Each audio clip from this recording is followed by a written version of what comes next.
Hello, word nerds. Welcome to the dictionary. I am your host, Spencer, and I need to say right off the bat that I am having back problems. So, we'll see. We'll see how this goes. Obviously, if anything happens, I'm going to cut that out. But yeah, it's not comfortable to, I don't know, just live, because I'm old and I got back problems. Okay, let's get into the words. The first word is gag.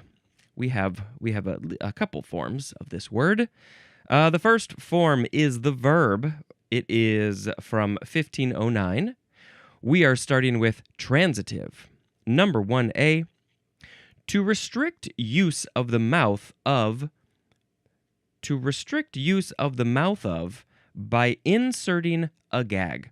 So if you are gagging some living thing, you are restricting use of the mouth because you are putting something in it so the mouth can't be used in any way for breathing, for eating, for kissing, and maybe other things. I don't know. Sorry, you can't use your mouth because I've gagged you. Yeah, well, I'm very curious to know about the etymology and these other definitions, so we're going to go to 1B, which is to prevent from exercising freedom of speech or expression. So this is not the literal restriction of the use of the mouth. This is the shutting down of the voice. The shutting down of the voice, gagging a person, a group from speaking. And that's not good. Period. Not good. 1C, to pry or hold open with a gag. Now we're going in another direction. This is the opposite of the first one. This is not restricting the use of the mouth. This is opening the mouth fully, pry or hold open with a gag. So is this a different kind of gag than the first gag? Well, we do have a noun form coming up, so I guess we'll get to learn all of the different types of gags. My favorite are the jokes. Number 2, for the verb gag, is to provide or write quips or pranks for. To provide or write quips or pranks for. And the example is gag a show. We have gone in a different direction. These are the jokes. These are the things to make people laugh and be so happy and funny.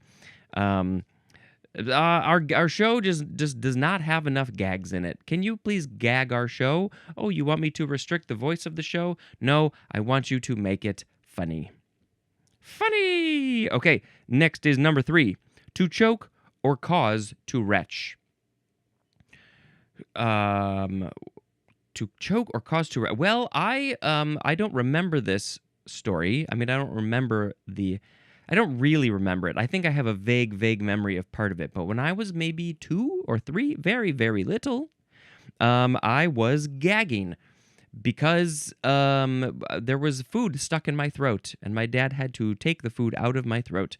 So I think that's one way. But also gagging, that makes me normally think of this retching, this thrown up. Oh, I'm gonna throw up. Oh, I'm gagging.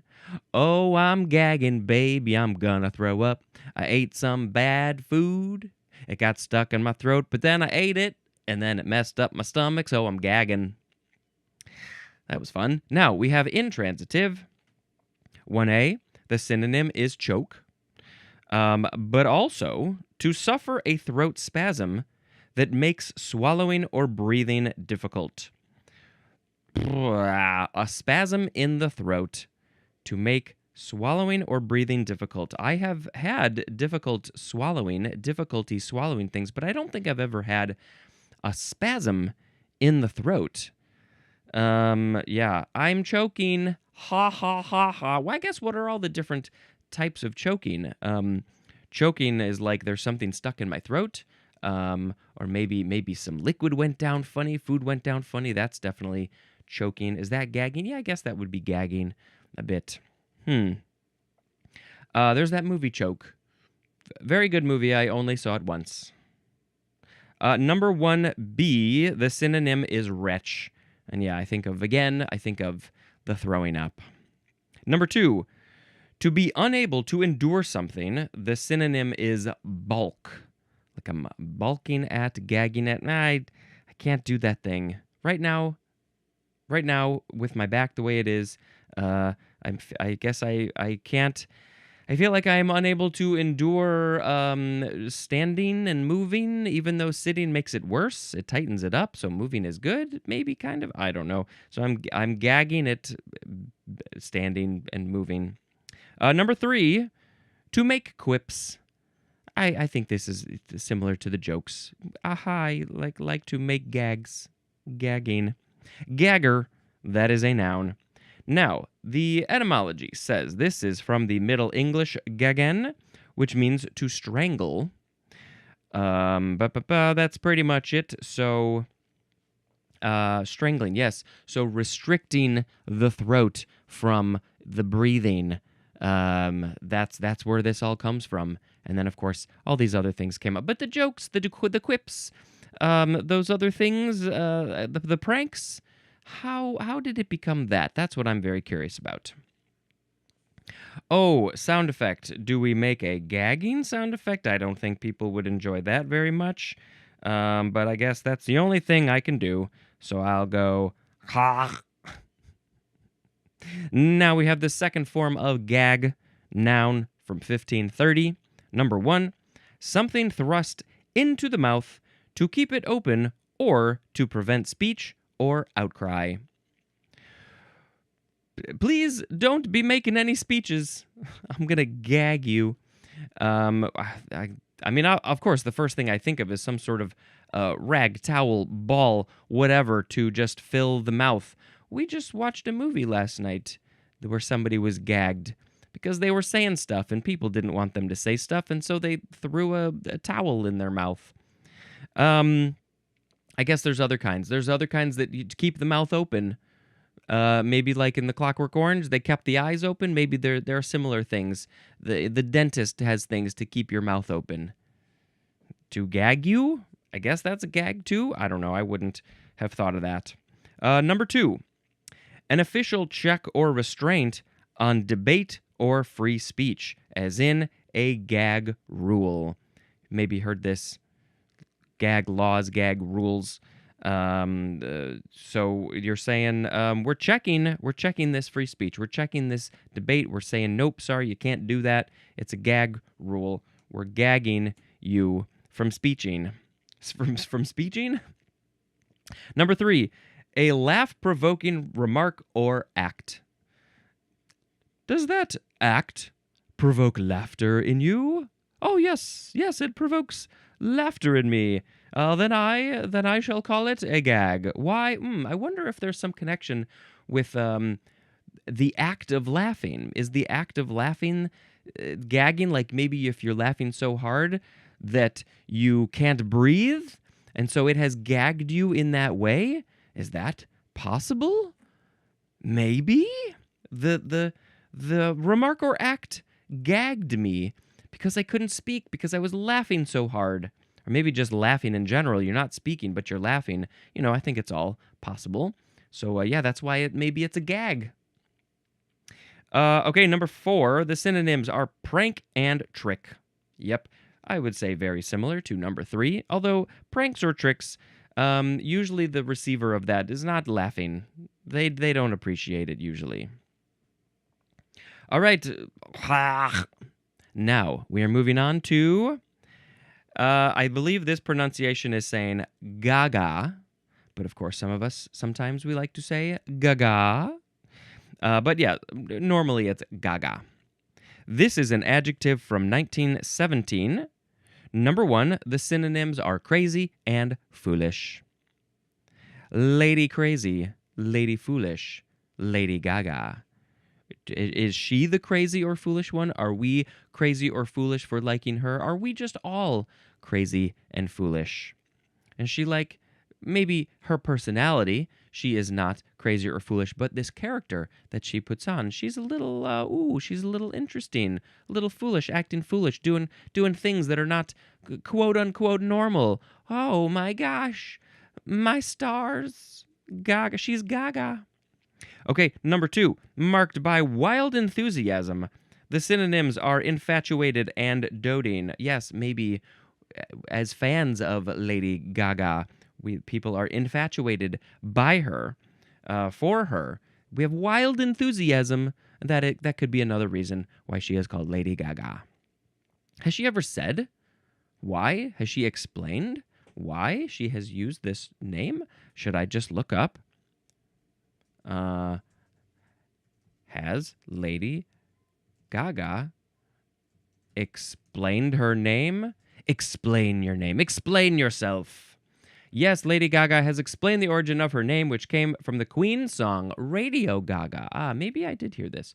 The name evolved after her producer, Rob, started calling her Gaga, and she added the lady part herself to create a separate public persona from her private self. Yes, I am aware of this Queen song, Radio Gaga, Radio blah blah, Radio cha-cha, Radio blah blah. Yeah, okay, so that's interesting. But I believe that she appreciates the definitions: crazy, foolish, infatuated, doting, all those things. Yes, Lady Gaga. Okay, next. We have Gagaku. Gagaku. I love saying those words. Gagaku, those sounds, I mean. Gagaku. Noun from 1929. This is the ancient court music of Japan. Very cool. This is a Japanese word, if you couldn't tell, from ga, which means excellence, and gaku, which means music. So this music is very, was it elegant? Yes, elegant. This is some elegant music right here. Come listen to our elegant music. I think I need to go to the YouTube and find some Gagaku music. Let's see. Gagaku. There's the U. And I'm very curious. Yes. Oh, I'm sure I have heard of this. Let's see. What would be a good one? Is this a good one? Let's put this on and hear what it sounds like.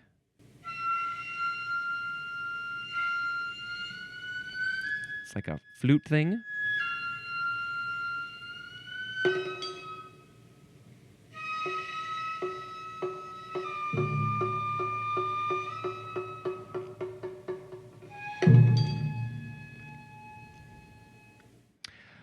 Well, I enjoy that. That's just a little bit, and I know it's going to get way more interesting than that. It's this video is almost 10 minutes long. I wonder if in the movie Isle of Dogs, it's a lot of Japanese music and drums and stuff. So I wonder if some of that would be considered gagaku. Okay, cool. Elegant music is gagaku. Next, we have gauge. Gage. First form, noun from the 14th century. Number 1, a token of defiance. Specifically, a glove or cap cast on the ground to be taken up by an opponent as a pledge of combat. I throw my glove on the floor, and you must pick it up. If you also agree to fight me, otherwise you can just walk away, and then I will feel very embarrassed. Please pick up the glove so I don't be embarrassed. So that is a gauge, a token of defiance. I didn't know that name. I mean, I think I've seen in probably old cartoons mostly that they slap the person or they throw their thing down, and you gotta pick it up to say, let's fight. Number 2 for gauge is something deposited as a pledge of performance. Something deposited as a pledge of performance. What's the context here?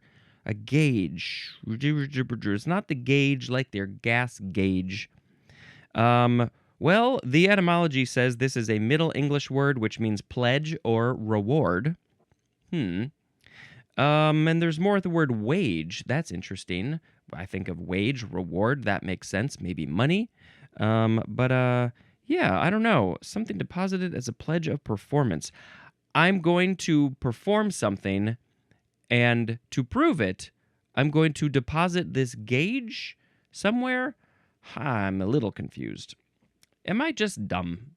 I mean, I know I am. But What is a gauge pledge of performance? Who's doing this? What are you doing? What are you putting down? What are you performing? It's an archaic legal term. Well, I looked up gauge pledge of performance. Okay, so that's an archaic legal term that means a deposit or pledge given as security to ensure that a promise act is completed. Okay. It is not a phrase commonly used in modern legal or financial contexts, though the core concept remains relevant in instruments like mortgages. Gauge is in there. Mortgages, collateral, and surety bonds. All right, so that's the world we're talking about, I guess. Okay, so that was enough for that one. Now we're going to go to the second form of gauge. This is a transitive verb from the 15th century. Number 1 is archaic, and the synonym is pledge. I pledge to you that I shall do this performance now. Number 2 is also archaic. The synonyms are stake and risk. Stake and risk. I can see a connection with the money there. I guess the reward, the wage, stuff like that. Okay, now we are going to go to the third form of gauge. It's a variation of gauge, spelled G-A-U-G-E. The fourth form of gauge is a noun from 1847. The synonym is green gauge, all one word, which we'll find out what that is in the GR section. Next we have gaggle. Gaggle, noun from the 15th century. Number 1, the synonym is flock, but especially a flock of geese when not in flight. Compare to the word skein, S-K-E-I-N. I don't know that word, but I can guess that if a gaggle is a bunch of geeses not flying, then maybe a skein is a bunch of geeses flying. Or maybe a bunch of something else not flying? Probably not. They gotta be not flying? That's what a gaggle of geeses is? Geeses is? You can't say that's a gaggle of geese when they're flying? Interesting. Did not know that.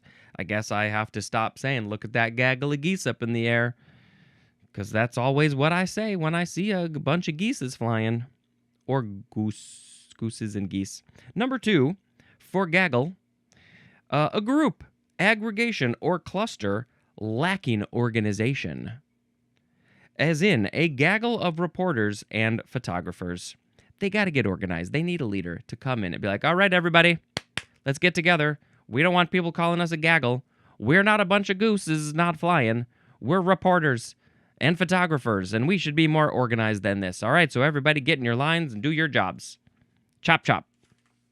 Number 3, an indefinite number. Can't define it. It's indefinite. As in, participated in a gaggle of petty crimes. I've done so many petty crimes in my day. I would say it's a gaggle of them because I don't know the number. It's been so many. Look, I just did another one. This word is from the Middle English gagil, from gagelen, which means to cackle. Cackle? Are we saying that maybe the gooses are cackling when they're hanging out? Maybe they're all chatting with each other after a long day's flight. They gotta talk about the things that they saw up there.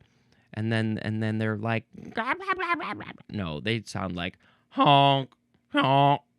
That's a goose right there. All right. Anything else about gaggle? No, I don't think so. Indefinite number. I guess that's the funny one. It's just a bunch of stuff. We got a bunch of geese, then we got a bunch of unorganized people, and then we just like, I got a gaggle of podcast episodes here. Next is gagman. One word noun from 1928. Number 1, a gag writer.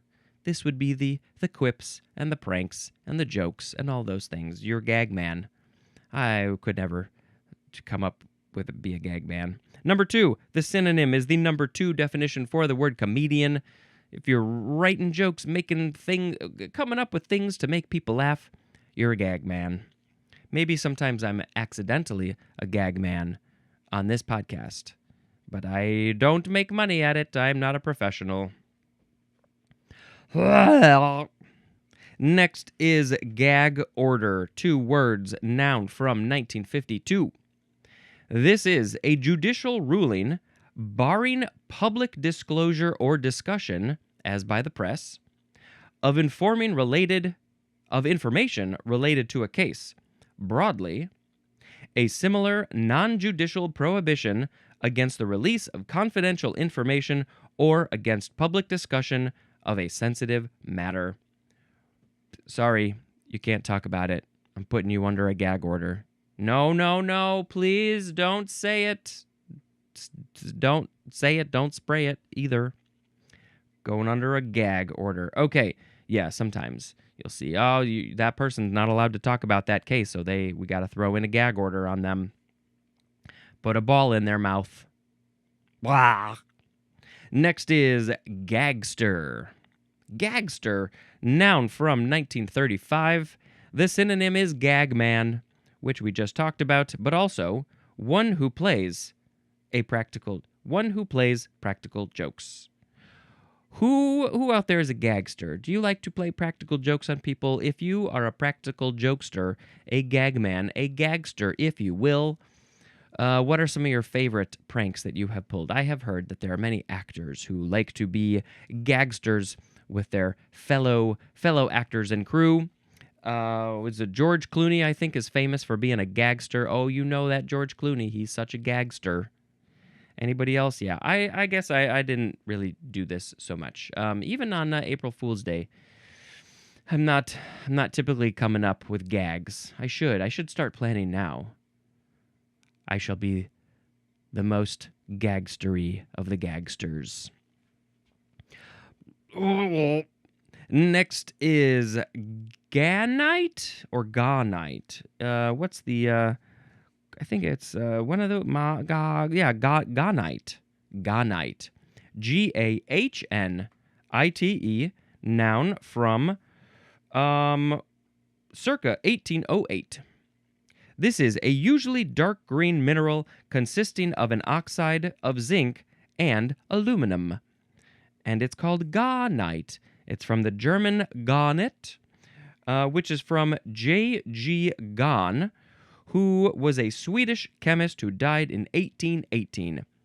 So, here we have a Swedish chemist, and then their name became a German word, which we then took into English. But then previously, we had Johann Gadelin, who was a Finnish chemist, still not German, but their name became a German word, which then went into English. Just an interesting... Why were the Germans taking these words? What was going on in Germany, especially in the 1800s? And with chemistry, I guess. There was something going on. All right, well, maybe I should just look up a quick picture. Quickly, let's look up a picture of a gawnite. That's what I want. Let's see. Well, it says it is usually dark green. I am definitely seeing some dark green ones, but some of these other ones are not green at all. Some of them have some light color. Some of them have dark gray, brown. There's even some blues. Gawnite. All you rock mineral people out there, you probably already knew about this one. All right, next. We have now this one we want to pronounce the Gaia. Previous episode we had was it Gaia? Where did it go? No, that one was Gia. Totally different. This one is Gaia, capital Gaia. Noun from 1975. Gaia's been around a lot longer than that. So, this is a long definition. It is interesting. The hypothesis that the living and non-living components of Earth function as a single system in such a way that the living component regulates and maintains conditions as the temperature of the ocean or composition of the atmosphere, so as to be suitable for life. Also, this system regarded as a single organism. Woo! Okay, so this is from the Greek, Gaia, Gaea, and that's all the information that they got here.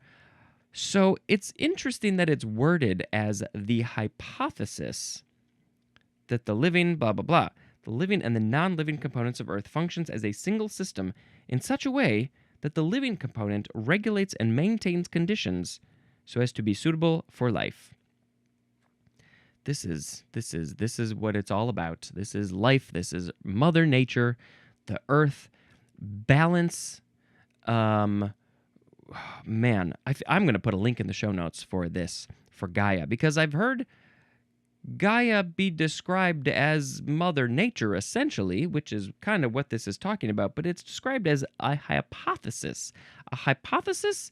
Were the scientists using this word when they're talking about the balance of Earth, the living Earth, the non-living Earth?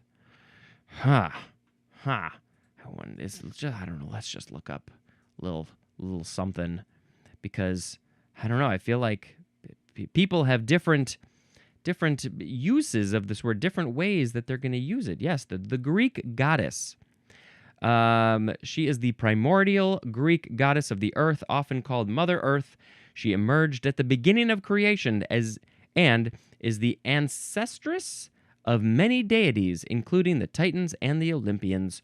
Her Roman counterparts are Terra and Tellus, the Greek goddess of the earth. And then, of course, there are many other things like streaming service, Gaia, a network, Gaia Herbs. There was a movie in 2021 from South Africa. Oh, a South African horror film. That sounds interesting. Yes, anyway, lots of things. And what did it in Avatar? Did they call her Gaia or did they call her something else? I can't remember. But yes, they definitely are in the Avatar world. They are in touch with nature and earth and animals, etc. Okay, so that is Gaia. Love this idea of thinking about the earth in this way, because that's literally what it's doing. It's creating balance. I don't know if it's for life to live. I think it's more just like this is just what it's doing. I don't know if it's conscious, but maybe it is. I don't know. What shall I do now? I shall go. Now we have the word gaiety, Gaiyety, or you could spell it Gayety with an I or a Y. This is a noun from 1634. Number 1, the synonym is merrymaking. Making merry, also festive activity. This is often used in plural, gaieties. So if we're just trying to have some fun, have a party, just hang out, have a great time, that's gaiety. Making merry with our friends. You can make merry by yourself. You could do whatever you want. It's a festive activity. Are you doing a festive activity? That's gaiety. Number 2, high spirits. The synonym is merriment. It's all about just being happy and having fun. That's what we all want to do. Number 3, synonyms are elegance and finery. The finer things in life. Maybe there is some gagaku music because it is elegant. It says this is from the French, gaieté. But we know, we'll get to it eventually. It's from the word gay, which back in the day just meant happy. That's what it is. So just, hey, we're happy. Ha-ha, having fun. That's what it is. And that's what it shall always be. Next is gaijin, or could also just be gaijin. So gaijin, that's the first pronunciation, so that's what I'll say. Gaijin, gaijin, noun from 1964. It is a foreigner in Japan. So somebody who is not from Japan comes into Japan, so they are a foreigner, and the Japanese people will call them a gaijin. This is a Japanese word. It is from gai, which means outer or foreign, and jin or jin, which means person. So they are a person who is from another place, an outer place, the outer rim, a foreign place. They are an alien in Japan. So the word is like this and this. It's very clear. A foreign person. Blah. Foreign people do not make me say that. That just happened to be the juxtaposition of those two things happening together. Okay, next we have Gaillardia. Gaillardia. Gaillardia. Noun from 1879. This is any of a genus of American composite herbs with showy flower heads, called also blanket flower. That sounds really nice. I would love a blanket of flowers. I'm gonna go take a nap. I'm gonna go lay down and take a nap under a blanket of flowers. The Gaillardia. The genus name is Gaillardia, and this is from Gaillard de Merontonneau. What is that? The 18th century French botanist. It's a person. Their first name was Gaillard. Gaillard of Merontonneau. That's a long word. All right, well, I guess I should just look up what these things look like, right? Am I supposed to do that? Gaillardia, and I spelled it with a F, but the Google likes to give me other options. It says, I don't think you meant to use an F. I think you meant to use a G. This is a very beautiful flower. The center portion is very dark around the edge, and then the center of it is like a very deep orange, and then there's these skinny little petals that come off the edges, and each one of them starts off... This looks like a cartoon. This looks fake. Each one of them starts off very dark, like a very deep red, and then as it goes to the edge, it gets lighter and lighter, and it's like an orange. It looks like fire. And then at the very, very end of the petal, it's a very bright yellow. And it's a very sharp change from the orange to the yellow. It's a very distinct edge there. And it looks like they took each of the petals and just dipped them in a little bit of yellow paint, like a highlighter, and then they stuck them back onto the flower. That is the Gaillardia. Oh, I'm so glad. I shall post a picture of that on the social media later. All right, we have one more word for this episode. It is gaily. Gaily or Gayly. Adverb from the 14th century, in a gay manner. Also marked by gaiety. Oh, they're living their life so gaily, in a gay way, a gay manner. Look at them, being all happy, living their life fully, in a gay way. Okay, that's it. Gaily. Good word to end on. I hope you're living your life as gaily as you can. We all should be living gaily in whatever definition you want, as long as you're happy. All right, let's pick a word of the episode. I got to reread them. And you know what? I think I forgot to reread them in the previous episode, didn't I? I think I may have. So you know what? You're going to get a double read right now. I'm going to reread all of yesterday's episode words as well. We had gadolinium, gadroon. Oh, no, actually, we started with gadonolite, gadolinium, gadroon, gadwall, gadzookery, gadzooks, gia, gale, gaelic, gaeltect, gaff, gaffer, gaff topsail. Okay, but then in this episode, we had gag, gaga, gagaku, gauge, gaggle, gagman, gag order, gagster, gonite, Gaia, gaiety, gaijin. I have to think of how to pronounce the G's and the J's. Is it the G or the J? And then how to do this, the vowels. Gaillardia and gaily. And I think I shall pick gaga as the word of the episode, because I think that we should all be acting a little bit more crazy and foolish. This podcast is an excuse for me to act gaga. I'm feeling so gaga today. I'm gaga. I'm gaga for you. I'm gaga for life. I'm gaga for getting off my feet so my back don't hurt. That's gaga. Okay. Now, I shall tell you about a movie. Oh, Starve Acre. That's the next movie. This was recommended to us to watch. It's a very interesting movie. It's kind of slow and chill, meditative, I guess would be a word if I remember correctly, in parts of it. And yeah, it takes place in what was it, like rural England or Ireland or something. And I mean, it's beautiful. It's worth it just for that. Just watch it for the house and the land and the stone walls and all that stuff. And yeah, and it's kind of an interesting, very kind of small movie. Not a lot of actors, and yeah, interesting watch. Starve Acre. Okay, that shall be the end of this episode. Thank you so much for checking it out. Until next time, this is Spencer dispensing information. Goodbye.